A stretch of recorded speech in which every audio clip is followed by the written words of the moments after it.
ہیکل سلیمانی وہ جگہ یا گھر ہے جس کی خواہش سیدنا داؤد علیہ السلام نے کی کہ اللہ کی عبادت کے لیے ایک خاص جگہ بنائیں، تو آپ نے اپنے بیٹے سیدنا سلیمان علیہ السلام کو وصیت کی۔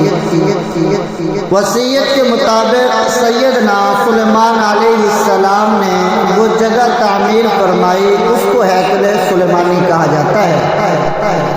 اور یہ جگہ 3 مذاہب کی مقدس ترین جگہ ہے۔ نمبر 1 مسلمانوں کا قبلہ اول، نمبر 2 عیسائیوں کے لیے یسوع مسیح کی جائے ولادت، اور نمبر 3 یہودیوں کے لیے ہیکل سلیمانی، جو کہ اس وقت پھر سے کسی سلطان صلاح الدین ایوبی کی منتظر ہے۔